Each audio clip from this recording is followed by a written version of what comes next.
I'm Nick Seward. I'm doing my final for deep learning theory and applications. My project is to try to approach real-time slide refinement via speech to text in foundational LLMs. I didn't quite get there. I got pretty close. I'm about 10 seconds. I can say something to the computer, and about 10 seconds later, I get to show up on the slides. I'll try to demo that here in a bit. I don't like making slides, so I thought I would just stick together a whole bunch of technologies and make it happen. So I'm using Fast Whisper for speech recognition. I'm using GPT-4o. I'm using GPT-Image-1 for image generation. I'm also making diagrams just with 4o. I tried to use 4Turbo. 4Turbo was horrible for this. I kept on losing big chunks of my presentation where 4o pretty much always kept everything where it's supposed to. It obeyed the rules whenever I told it to do some work. I definitely need to re-architect my system a little bit because it just regenerates the whole presentation every single time. Narrow it down to like just doing one slide at a time so it doesn't get overwhelmed. Like I can tell about the other slides, but I only want it to give me back one slide and then I can slot it in. But anyways, we'll get there. OpenAI has this really cool model called Whisper, really good speech recognition, and then Fast Whisper is a re-implementation of that. It's a little bit faster. What I'm using, I'm also using Slide Div, which is what I'm using right now. It's really cool. You can change dark mode, whatever, and you can see over here it's just straight up markdown, which is super cool. I think I can, yeah, here we go. So this is just straight up markdown over here. I have a little glitch right now, so I'm not going to modify anything right now. I'll go pull up a new one in a second and we'll go through this process on a whole fresh one. I was planning on using fine tuning, but I never got around to it. Well, I am getting around to it. I'm currently, every time I give the computer a prompt, I'm storing that along with my refined results for that slide. And so those will be stored as pairs, and I'm going to build up a big data set as I go through and make more and more slides. So every time I talk to it and then I refine it to get to what I actually want it to be using just manually after I tell it what to do, it's going to learn more and more about what I want. You can see I have a mermaid diagram. So the system architecture, we have speech input. Anyways, we already talked about all this. We go speech input. We recognize it. I start collecting the text, and at some point I'll hit Control S, which can like take everything I've set up to that point and then send it over to GPT-4o. That will give me back slides. Those slides might have image in them. It won't directly make the images, but it'll like say, hey, you should prompt for an image here.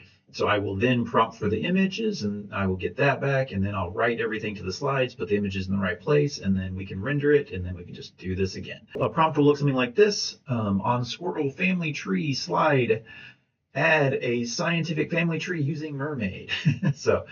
And then it will just generate this, which you can't see the code for it over here, but mermaid diagrams.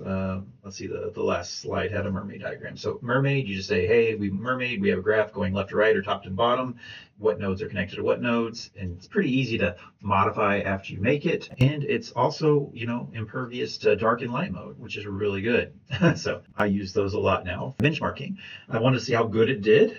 So there's some basic stuff I have down here. Latency. The speech recognition is like pretty laggy, 0 to 5 seconds. Once I have all the text in there and then I say, go make me a text, go change the text or have a diagram, usually I'm less than 10 seconds to getting a result.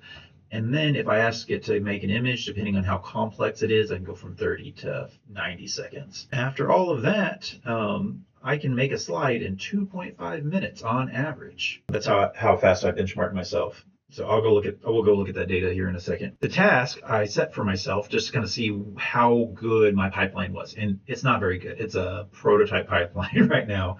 And so it's really rough. So if it can do if it's competitive at all with just using ChatGPT or just making slides myself, then I will have won.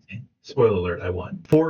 I generated a whole bunch of four slide prompts that how do drones hover, how do viruses spread, a whole bunch of things like this. And so I had to make 4 prompts, and those prompts had to have a few different particular things. They had to have a diagram, they had to have a meaningful image, they need to have a decorative image, they need to have some bullet points, a bunch of different things. And so I would make sure I did all of those for all of my prompts. I ended up doing 2 manual, 2 where I just worked with ChatGPT and kept on copying and pasting things over, and then 2 where I just used my pipeline where I just spoke to the computer. With ChatGPT, I got like 18 seconds and 10 seconds, or 10 minutes. These are minutes. By hand, I got 10 minutes and about 17 minutes. So pretty respectable times for 4 slides. And then for my pipeline, which again is pretty rough around the edges, but and I have lots of ways I want to improve it. But it averaged around 9 seconds. So it won on the average. And on the vibe check, I know I can get past some of the rough edges and I can refine it, and then I know it's going to be even faster than these other ones. I feel like I was going as fast as I could. Sometimes I get lucky and everything would just slot into place. I felt like these 10-minute ones were the fastest I could possibly do it. But these pipeline ones, I felt slow and I still got 10 minutes. I feel like I could get lucky and go faster. So anyways, here's some of the outputs of my covers. So the results took a moderate amount of time, and then my proposed pipeline was a little faster.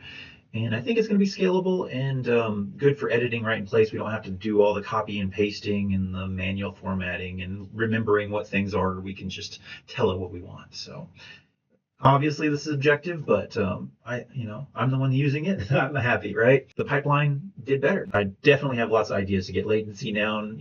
I don't need to wait around for the image to get generated. I can automatically push a placeholder image in and then replace that later. There's lots of things I can do to speed this up. We can fine tune. Definitely going to do that. We can reduce latency. We can add user correction mechanisms. This is going to be a little hard in slide div, but whenever I do an edit, I would like it to show me where the edits all are, and so I can approve them or not. And I need the front end to have a really good idea that AI is plugging into all of it. I want to definitely do some multimodal input. I'd like to be able to sketch right on the screen, which is actually something I can do. We can, that's just an arrow. On the abstract page, add a mermaid diagram with 3 nodes. A points to B, B points to C. And there we go. We got that diagram. And then if I wanted to go from left to right, I can just say that. So on the abstract slide, I want to have the nodes go from left to right. And then bingo, bango, they're going from left to right. So I don't want those pipes. I want something else. This is going to take a while. Okay, so on the in slide, I want you to have a bunch of random animated characters that are all standing on each other in big columns and pyramids. It found an image prompt, it's generating that, and it says a whimsical scene with a bunch of random animated characters forming a big column and pyramids by standing on each other's shoulders, creating a playful and dynamic atmosphere. There we go. It's not where I want, but I got this, and I can take it and I can put it up here, and boom. Thanks for this class.